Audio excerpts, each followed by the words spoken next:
Good afternoon बच्चों आज जो कक्षा 12th की जो हमारी ये क्लास होने जा रही है उसमें हम सामान्य हिंदी के अंतर्गत अपना जो है आगे के टॉपिक हिंदी व्याकरण में है वो देखेंगे। तो बच्चों आपका जो पाठ्यक्रम था 12th क्लास में वो मैंने आपको अच्छी तरीके से आपकी पहली जो प्रथम जो कक्षा हुई थी ना उसमें समझा दिया था कि आपके इसमें 2 तो पाठ्य पुस्तकें हैं और इसके अतिरिक्त इसमें आपको जो है रचना वाला पाठ और हिंदी व्याकरण को रखा गया है। तो बच्चों हमारी जो फर्स्ट सेकंड और थर्ड 3 क्लासें हुई थी उनमें भाग 3 तक भाग नंबर 1, 2 और 3 तक हमने अपठित गद्यांश और पद्यांशों को जाना, जिसमें हमने ये समझा कि हमें जो है किस तरीके से हमारे क्वेश्चन पेपर में अगर नहीं पढ़े हुए अपठित यानी कभी नहीं पढ़े हुए, कभी जिन्हें हमने रीड नहीं किया हुआ है वह गद्यांश आ जाता है या हमारा काव्यांश आ जाता है तो हमें उसे किस तरीके से करना है, तो उसको हमने 3 क्लासों में जानने और समझने का प्रयास किया। तो बच्चों गद्यांश और पद्यांश आपके रचना के अंतर्गत था और रचना के अंतर्गत प्रतल लेखन है, सृजनात्मक लेखन है, वो टॉपिक भी हम जानेंगे और समझेंगे। लेकिन आज भाग की जो कक्षा 12 की जनरल हिंदी की हमारी क्लास होने जा रही है ना उसमें मैंने आपका हिंदी व्याकरण का टॉपिक लिया है भाषा, लिपि, बोली एवं व्याकरण। भाषा, लिपि, बोली एवं व्याकरण। यहाँ पर बच्चों मैं बता देती हूँ कि हमारा टॉपिक तो ये एक है, प्रकरण तो एक है, लेकिन इसी में हमारे 4 बिंदु 4 टॉपिक छोटे छोटे सब टॉपिक जो है वह चलेंगे, जिसमें हम पहले बच्चों भाषा के बारे में जानेंगे, फिर दूसरा लिपि के बारे में जानेंगे, फिर बोली के बारे में जानेंगे, फिर व्याकरण के बारे में हम जानने का प्रयास करेंगे कि व्याकरण किसे कहते हैं, व्याकरण किस शास्त्र का नाम है और व्याकरण से हम क्या क्या सीखते हैं और व्याकरण की हमारे जीवन में क्या उपयोगिता है। तो यह सब कुछ जानने से पहले यह हमारा जो प्रकरण है ना आज वाला भाषा, लिपि, बोली एवं व्याकरण, इसमें हम सबसे पहले भाषा वाले टॉपिक को समझते हैं। कौन से टॉपिक को समझते हैं? भाषा वाले टॉपिक को समझते हैं, जिसे हम लैंग्वेज भी कहते हैं। तो बच्चों पहले मैं समझा देती हूँ कि भाषा किसे कहते हैं। सामान्यतः बच्चों इस संसार में जो मनुष्य है ना वही एकमात्र ऐसा प्राणी है जिसे ईश्वर ने बुद्धि दी है, दिमाग दिया है, सोचने समझने की और विचारने की शक्ति दी है। साथ ही ईश्वर का जो वरदान है ना वो एक और मनुष्य को मिला है, वह है उसकी वाणी। क्या है? वह है उसकी वाणी, जिसे वाक भी कहा जाता है। तो संसार में मनुष्य ही ऐसा प्राणी है जो विवेक और बुद्धिमान तो है ही, साथ ही उसे ईश्वर के वरदान के रूप में वाक अर्थात वाणी भी मिली है और वह वाणी के माध्यम से, बोली के माध्यम से ही अपने भाव व विचारों को जब प्रस्तुत करता है, दूसरों के सामने रखता है, दूसरों के भाव व विचारों को सुनकर समझता है, तो उसे ही क्या कहते हैं बच्चों? भाषा कहते हैं। क्या कहते हैं बच्चों? भाषा कहते हैं। अब देखो यो तो है ना हमारा जो शरीर है ना उसमें काफ़ी सारे अंग प्रत्यंग है, हाथ है, पैर है, मुंह है और मुंह में भी देखो बच्चों आँख, नाक, कान, जीवा आदि कई अंग छोटे छोटे हैं। लेकिन अगर हम आँखों के द्वारा संकेत करें, हाथों के द्वारा संकेत करें, हम मुंह के द्वारा बिना बोले ही संकेत करें तो क्या वो हम अपनी बात को अच्छी तरीके से समझा सकेंगे? अर्थात हम नहीं समझा सकेंगे। लेकिन हम बोल करके जब अपनी बात किसी को कहेंगे, अपने विचार और भावनाएं जो है दूसरे के सामने रखेंगे तो वो तुरंत हमारी भावनाओं को, हमारे विचारों को समझ जाएगा। तो कहने का मतलब है कि हमारे जो भी भाव होते हैं, हमारे जो भी विचार होते हैं उन्हें हम बोल करके अपने उच्चारण स्थलों के माध्यम से जिन ध्वनियों का प्रयोग करके बोलते हैं, हमने भाव व विचारों को प्रस्तुत करते हैं और दूसरे के भाव व विचारों को समझते हैं, उसे ही भाषा कहते हैं। लेकिन बच्चों यहाँ पर मैं एक बात और बता देती हूँ कि केवल मनुष्य ही नहीं, पशु पक्षी जो इस संसार में हमें विविध प्रकार के पशु पक्षी देखने को मिलते हैं ना, वो भी अपनी बात किसी न किसी तरीके से कहते हैं। जैसे कि बिल्ली म्याऊं म्याऊं करती है और जो कुत्ता है वह भो भो करता है, गाय रंबाती है, और इस तरह सभी पशु पक्षी जो है ना, कोयल कू कू करती है। तो सभी पशु पक्षी, सभी प्राणी किसी न किसी तरीके से अपने भाव व विचार जो है प्रस्तुत करने की चेष्टा करते हैं। लेकिन बच्चों, मनुष्य जो कुछ बोलता है ना, उसमें जिस तरीके से अच्छे से वो अपने भाव व विचार समझा सकता है और जिस तरीके से अपने विचारों को रख सकता है, उसे ही भाषा कहते हैं। पशु पक्षियों की बोली को हम भाषा नहीं कह सकते हैं। तो बच्चों, ये तो मैंने भाषा के बारे में आपको थोड़ा सा बताया। अब हम जो है आज की हमारी भाग 4 की कक्षा में भाषा का अर्थ, भाषा की व्युत्पत्ति और भाषा की परिभाषा, इसके साथ साथ ही हम जो है भाषा के प्रकार और भाषा की विशेषताएं, इन 5 पॉइंट्स पर, 5 शब्द बिंदुओं पर बात करेंगे। तो सबसे पहले बच्चों मैं लिख रही हूँ यहाँ पर भाषा का अर्थ या भाषा शब्द की व्युत्पत्ति। भाषा शब्द की व्युत्पत्ति की, भाषा शब्द की व्युत्पत्ति जो रचना है ना, वो किससे हुई है, भाषा शब्द किससे बना है। तो यहाँ पर पहले हमने भाषा को जाना, लेकिन भाषा शब्द किससे बना है वो हमें जानना अति महत्वपूर्ण है, क्योंकि आपके क्वेश्चन पेपर में चाहे वो बोर्ड का हो, चाहे वो द्विवार्षिक हो, आ सकता है लघु उत्तरात्मक में एक शब्द वाले में कि भाषा शब्द की व्युत्पत्ति किससे हुई है। तो बच्चों मैं समझा देती हूँ। भाषा शब्द संस्कृत के, भाषा शब्द संस्कृत भाषा के, संस्कृत से मतलब संस्कृत भाषा के, भाषा शब्द संस्कृत के भाष धातु से बना है। किससे बना है बच्चों? भाष धातु से बना है, जिसका अभिप्राय है, बना है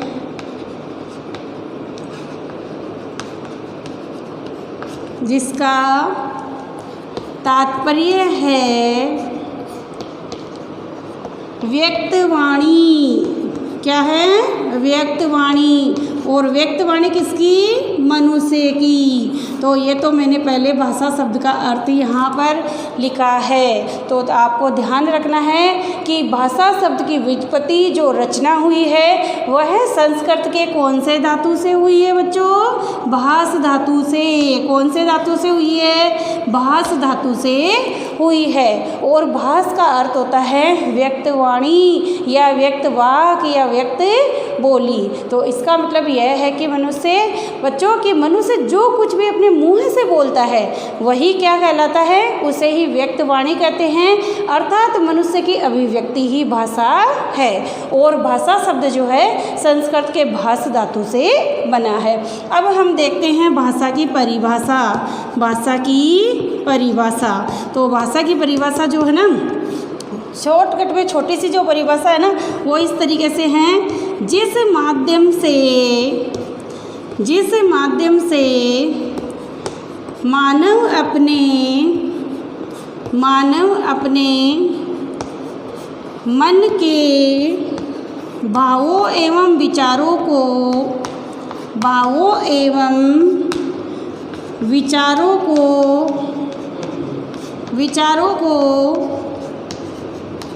दूसरों के सामने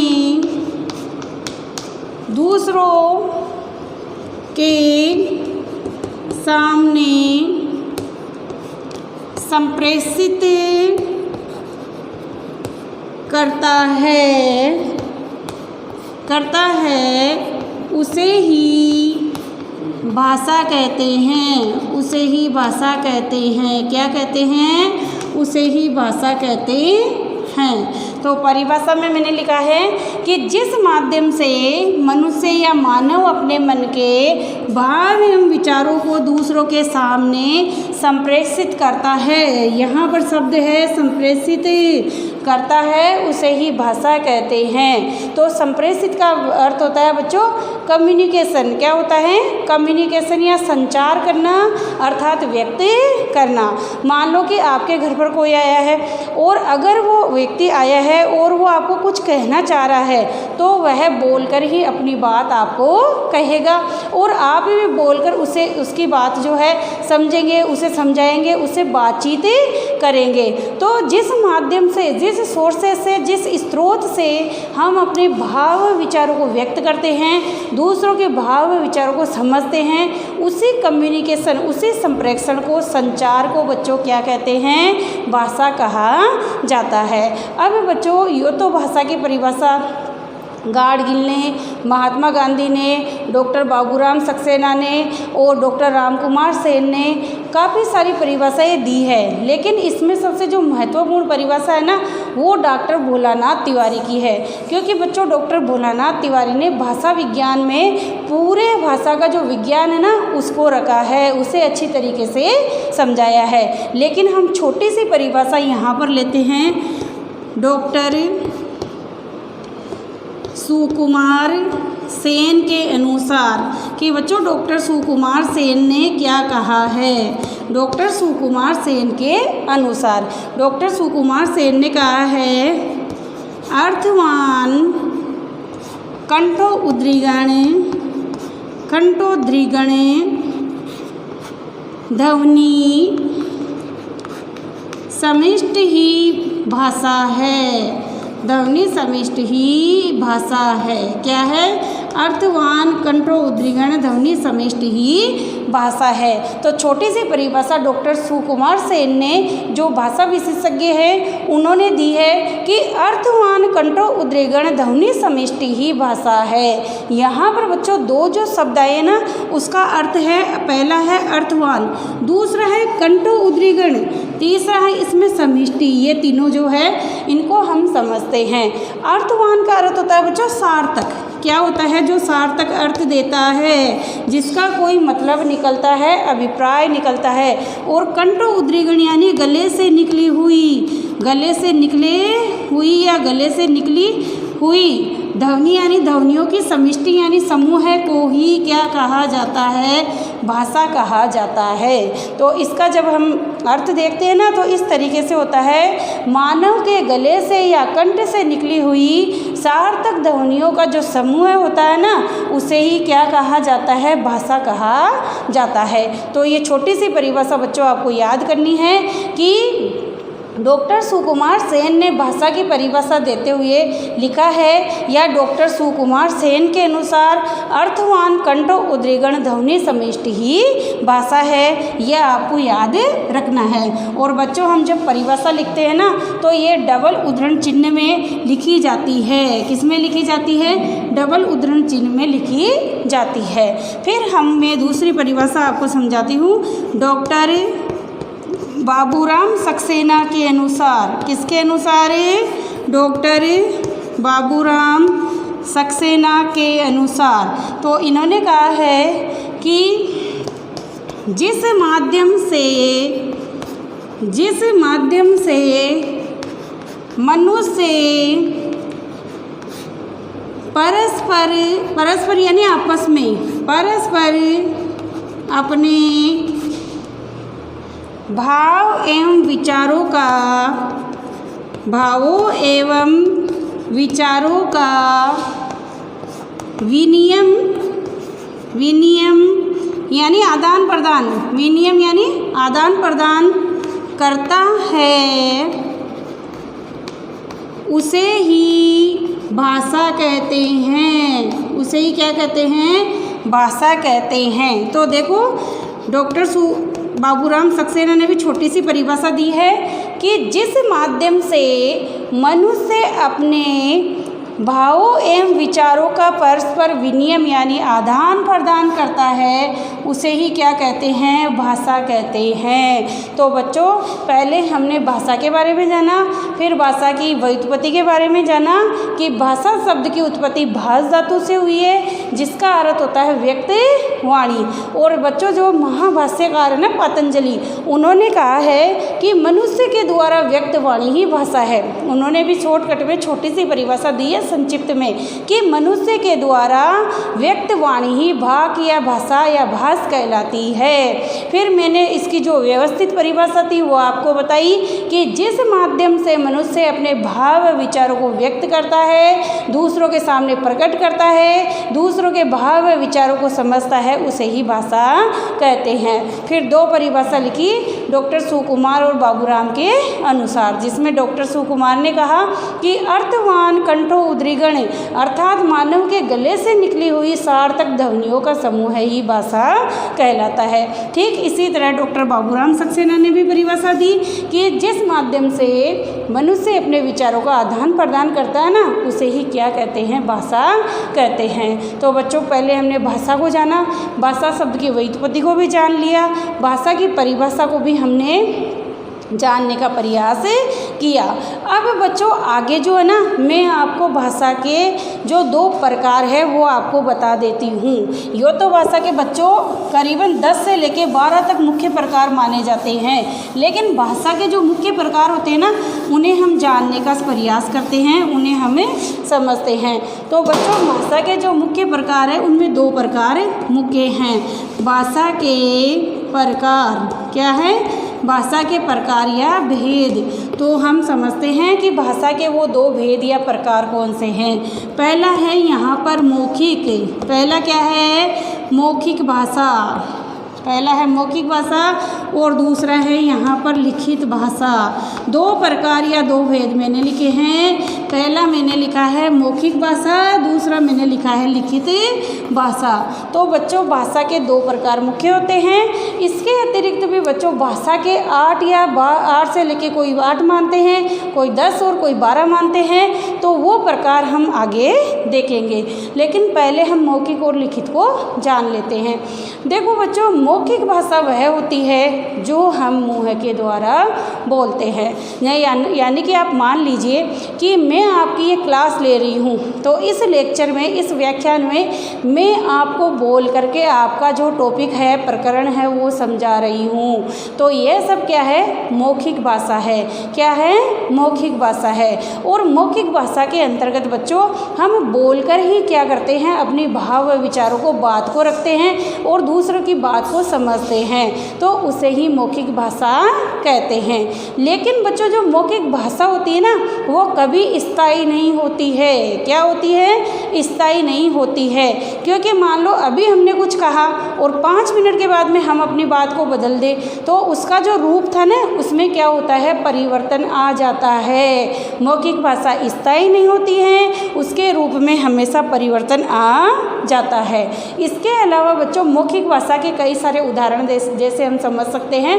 साक्षात्कार, मान लो कि आपको कहीं नौकरी करनी है, तो आप इंटरव्यू देने के लिए जा रहे हैं, और जब इंटरव्यू में आप जाएंगे तो जो आपका साक्षात्कार लेगा वह व्यक्ति आपसे जो क्वेश्चन आंसर करेगा, तो वह मौखिक भाषा का ही एक रूप है। इसी तरह हम गाना गाते हैं, कविता गाते हैं, वो भी मौखिक भाषा ही है। इसी तरह हम आपस में बातचीत करते हैं, चर्चा करते हैं, वह भी क्या है, मौखिक भाषा ही है। इसी तरह हम व्याख्यान वगैरह देते हैं, तो वह भी सारा मौखिक भाषा के अंतर्गत ही आता है। तो हमारी आपस में जो मौखिक रूप से बातचीत होती है, वह भाषा का पहला मौखिक रूप होता है, जो स्थायी नहीं होता है। क्या होता है, स्थायी नहीं होता है। दूसरा रूप है हमारा लिखित भाषा। दूसरा कौन सा रूप है बच्चों, हमारा लिखित भाषा। तो लिखित भाषा में बच्चों मैं आपको बता देती हूँ कि जब उन्हीं भाव विचारों को जब हम मौखिक रूप से बोलते हैं, अर्थात जो कुछ हमने बोला है या हमारे मन में जो भी भाव और विचार है, जो भी बात है, वो अगर हम लिखकर प्रकट करते हैं, लिखकर समझते या समझाते हैं, तो उसे बच्चों क्या कहते हैं, लिखित भाषा कहा जाता है। उसे क्या कहा जाता है, लिखित भाषा कहा जाता है। और बच्चों मौखिक के ठीक विपरीत लिखित भाषा है। लिखित भाषा जो होती है ना बच्चों, स्थायी होती है। क्या होती है, स्थायी होती है, जबकि मौखिक भाषा अस्थायी होती है, उसके रूप में परिवर्तन आ जाता है। जबकि लिखित भाषा में हम जब चाहते हैं ना, तभी उसके रूप में परिवर्तन आता है, बाकी वह उसके रूप में परिवर्तन नहीं आता है, वह स्थायी रहती है। जैसे कि बच्चों आपने आज अपनी कॉपी में होमवर्क किया तो जो भी मैंने व्याख्यान दिया, जो भी मैंने समझाया, उस वह आपको जो भी समझ में आया उसको आपने क्या किया, अपने मन से अपनी कॉपी में नोट किया। तो मेरे भाव विचारों को आपने जब सुनकर उन्हें लिखित रूप दिया, उन्हें ध्वनि चिन्हों के माध्यम से, संकेतों के माध्यम से उसे लिपिबद्ध किया, तो वह हमारी भाषा का लिखित रूप कहलाया। और एक बात मैं बता देती हूँ बच्चों, भाषा का लिखित रूप मौखिक की अपेक्षा अधिक महत्वपूर्ण होता है। क्या होता है?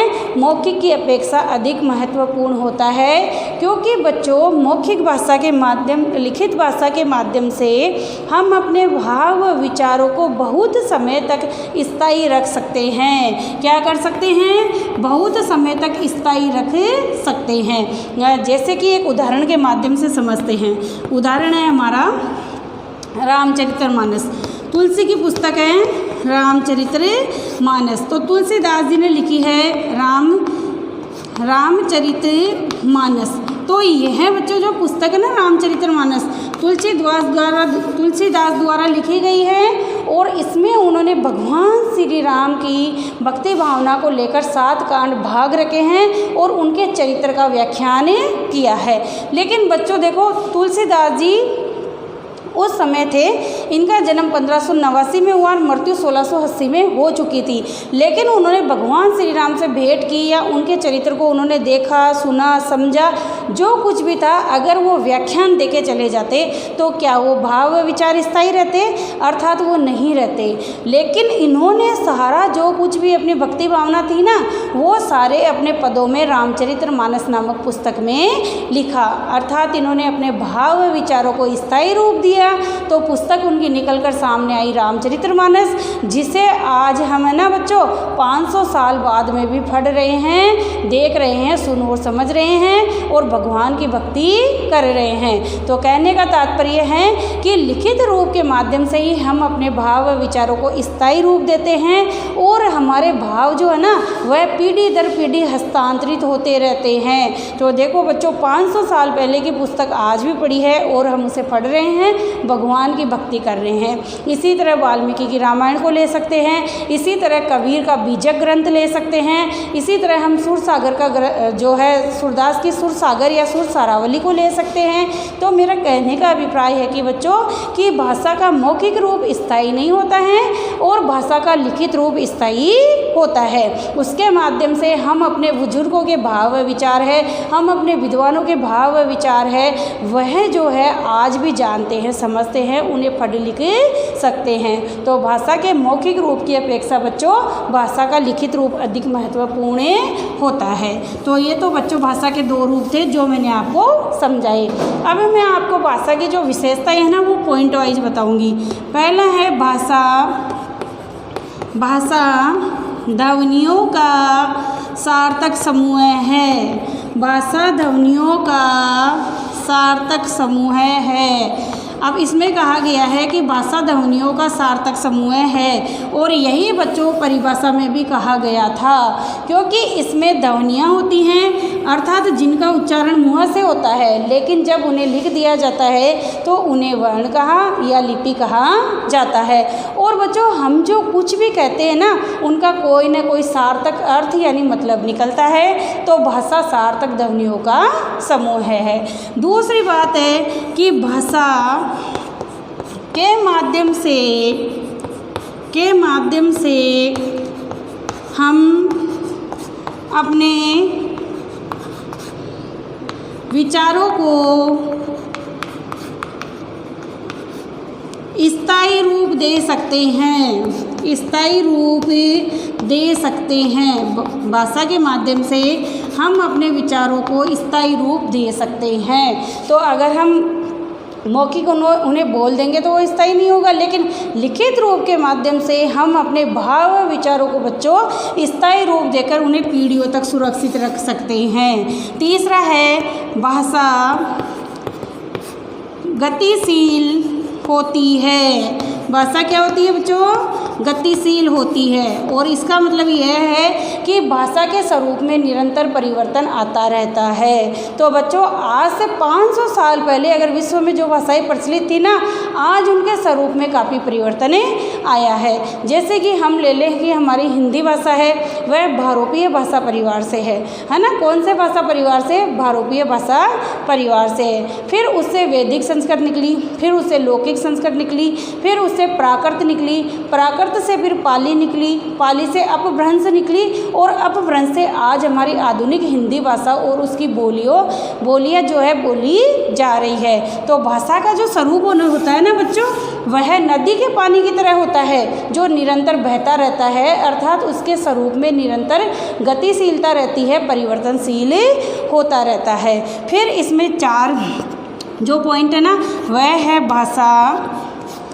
संचार का माध्यम है। भाषा संचार का महत्वपूर्ण माध्यम है। तो भाषा को संचार का महत्वपूर्ण माध्यम इसलिए कहा गया है बच्चों, क्योंकि अगर हम भाषा ही बोलेंगे ही नहीं तो हम कुछ भी नहीं समझा पाएंगे। संकेतों के माध्यम से हम उस तरीके से अपने भाव व विचारों को नहीं समझा पाएंगे जिस तरीके से हम जो है ना अपनी भाषा के माध्यम से, लैंग्वेज के माध्यम से अपने भाव व विचारों को समझा सकते हैं। तो बच्चों भाषा की काफ़ी सारी विशेषताएं हैं। भाषा ध्वनियों का समूह है। भाषा इसके माध्यम से हम अपने भाव व विचारों को स्थायी रखते हैं। भाषा के स्वरूप में परिवर्तन आता है। भाषा सागर की तरह है जो निरंतर बहती रहती है, फलती फूलती रहती है। और भाषा के माध्यम से हम कम्युनिकेशन अर्थात संचार करते हैं, अपने दैनिक जीवन के क्रियाकलापों को क्या करते हैं, संचालित करते हैं और दूसरों के भाव व विचारों को समझते हैं। तो बच्चों भाषा के अंतर्गत हमने इसकी व्युत्पत्ति, भाषा की परिभाषा और 2 प्रकार मौखिक और लिखित और इसकी विशेषताओं को हमने शॉर्टकट में जाना। अब बच्चों आगे जो है ना मैं आपको बता देती हूँ भाषा की इकाइयाँ। भाषा की इकाइयाँ, आगे हमारा जो टॉपिक है ना वो है भाषा की इकाइयाँ की भाषा की इकाइयाँ कौन कौन सी है। तो बच्चों भाषा की 5 इकाइयाँ हैं। कितनी इकाइयाँ हैं? भाषा की 5 इकाइयाँ हैं। पहला है इसके अंतर्गत वर्ण, दूसरा है इसके अंतर्गत शब्द, तीसरा है इसके अंतर्गत वाक्य, 4 नंबर पे है इसमें पद, फिर 5 नंबर पे है इसमें व्याकरण, 5 नंबर पे क्या है इसमें व्याकरण। तो यहाँ पर मैं पहले नंबर पर हम ध्वनि भी ले सकते हैं। पहले नंबर पे है ध्वनि, दूसरे पे है वर्ण, तीसरे पे है शब्द, फिर है वाक्य और फिर है पद और व्याकरण। लेकिन व्याकरण को हम अपने अगले टॉपिक में जानेंगे। तो भाषा की मुख्यतः बच्चों 5 ही इकाइयाँ होती है, ध्वनि, वर्ण, शब्द, वाक्य और पद। अब हम इन 5 इकाइयों को भी समझते हैं। ध्वनि किसे कहते हैं बच्चों? हम जो कुछ भी अपने मुंह से बोलते हैं, क्या करते हैं? मुंह से बोलते हैं। तो बोलते समय हमारे फुसफुस मुंह के द्वारा, फुसफुसाहट के द्वारा जिनका उच्चारण होता है उनके मौखिक रूप को ध्वनि कहते हैं। उनके मौखिक रूप को क्या कहते हैं बच्चों? ध्वनि कहा जाता है। फिर मैंने लिखा है दूसरा वर्ण। क्या लिखा है? वर्ण। तो वर्ण जो होता है ना बच्चों वह ध्वनि का लिखित रूप होता है। क्या होता है? ध्वनि का लिखित रूप होता है। जो ध्वनियाँ हमारे मुंह से निकलती है उन ध्वनियों को जब लिख दिया जाता है, लिपिबद्ध कर दिया जाता है तो उन्हें वर्ण कहा जाता है। और वर्ण में आप समझते ही हो कि वे ध्वनियाँ जिनका उच्चारण करते समय उन्हें खंड या टुकड़े नहीं कर सकते हैं, उन्हें ही वर्ण कहा जाता है। और वर्ण हमारे 2 प्रकार के होते हैं, स्वर और व्यंजन। और इनकी कुल संख्या हमारे कितनी होती है? हिंदी वर्णमाला में 44 रखी गई है। तो ध्वनियों से क्या बनते हैं बच्चों? वर्ण बनते हैं। वर्ण से शब्द बनते हैं, शब्द से वाक्य और वाक्य से पद और पद से भाषा बनती है। फिर आगे इसकी इकाई जो है ना वह है शब्द। क्या है? शब्द। तो बच्चों भिन्न भिन्न वर्णों का जो सार्थक समूह होता है, भिन्न भिन्न वर्णों का सार्थक समूह ही शब्द कहलाता है। जैसे कि मैंने लिखा क, धन, मैं, धन, ले, तो बन के आया हमारा शब्द कमल। क्या बना है? हमारा शब्द कमल। तो यहाँ पर सबसे पहले हमने समझा इकाई में ध्वनि। जैसे मैंने कहा क, तो यह मौखिक मेरा उच्चारण हुआ, लेकिन जब मैं लिख दूंगी क तो इसमें मेरा क्या हो गया? लिखित वर्ण हमारा क बन गया। लेकिन जब बच्चों भिन्न भिन्न वर्णों को, जैसे कि क धन मैं धन ल, तीन को जब मिला दिया तो भिन्न भिन्न वर्णों का जो सार्थक समूह है या जो बनकर सामने आया है वो है हमारा शब्द। शब्द है हमारा कमल। जो वैसे तीन, लेकिन स्वर और व्यंजनों को मिलाने से 6 ध्वनियों से ये हमारा शब्द बना है, जिसे कहते हैं कमल। और जब शब्दों को वाक्य में अर्थात एक सेंटेंस में व्याकरण के नियम के अनुसार रख दिया जाता है तो उसे बच्चों क्या कहते हैं? वाक्य कहते हैं। क्या कहते हैं? वाक्य कहते हैं। जैसे कमल खाना खा रहा है, उदाहरण है कमल खाना खा रहा है। क्या उदाहरण है? कमल खाना खा रहा है, यानी कि कमल एक लड़का है जो खाना खा रहा है। तो बच्चों मैंने इसकी परिभाषा में बताया कि जब शब्द को व्याकरण के नियमों के अनुसार रखा जाता है तो उसे ही क्या कहते हैं? वाक्य कहते हैं, या उससे वाक्य बनता है। जैसे कमल खाना खा रहा है, तो कमल इसमें करता है, खाना इसमें कर्म है, और यहाँ पर देखो खाना खा रहा है, खाना यहाँ पर क्रिया है और रहा यहाँ पर सहायक क्रिया हमें देखने को मिल रही है। फिर पद है। जब भिन्न भिन्न वाक्यों को आपस में मिलाकर भाषा का निर्माण करते हैं तो उन्हें पद कहते हैं। इसमें पद 2 प्रकार के होते हैं, विकारी और अविकारी, और फिर इससे जो है हमारे भाषा बनती है। तो मेरा कहने का मतलब है कि बच्चों हमारी भाषा की 5 इकाइयाँ हैं। पहले है ध्वनि। मनुष्य जो कुछ बोलता है वह पहली इकाई होती है ध्वनि, अर्थात भाषा का मौखिक रूप ध्वनि कहलाता है। और ध्वनियों को जब लिख दिया जाता है तो वह वर्ण बन जाते हैं। वर्ण से फिर क्या बनते हैं बच्चों? शब्द बनते हैं। शब्द से फिर हमारा वाक्य बनता है, वाक्य से हमारे पद बनते हैं, और पद से हमारे भाषा का निर्माण होता है। तो बच्चों भाषा की जो इकाइयाँ हैं उनमें 5 महत्वपूर्ण इकाइयाँ हैं, ध्वनि, वर्ण, शब्द, वाक्य और पद। क्योंकि जिस प्रकार मानव का शरीर होता है ना, वह आँख, नाक, हाथ, पैर, सिर आदि कई अंग प्रत्यंगों से मिलकर बनता है, उसी तरह भाषा रूपी शरीर की भी बच्चों 5 महत्वपूर्ण इकाइयाँ होती हैं जिनसे भाषा का निर्माण, लैंग्वेज की रचना होती है।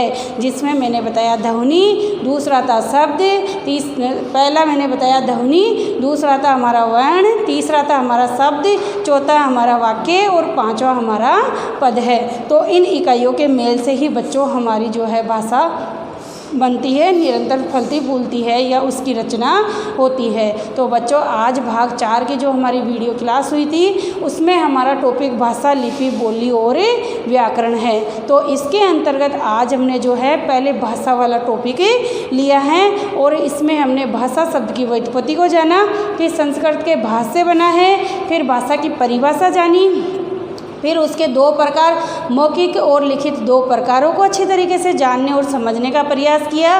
फिर हमने भाषा की विशेषताओं के बाद उसकी इकाइयों को जाना, जिसमें हमने समझा कि हमारी भाषा की 5 इकाइयाँ होती है जिससे उसकी रचना या उसका निर्माण होता है। तो बच्चों इसके बाद में भाग 5 की जो मेरी क्लास होगी ना, उस कक्षा के अंतर्गत हम आधुनिक हिंदी की बोलियाँ और उसकी भाषा वगैरह को जानेंगे, और इसमें हम बोल लिपि को जानेंगे, बोली और व्याकरण को जानने का प्रयास करेंगे। तो बच्चों आज की जो वीडियो क्लास में मैंने समझाया है उसको आप अच्छी तरीके से जानने और समझने का प्रयास करेंगे।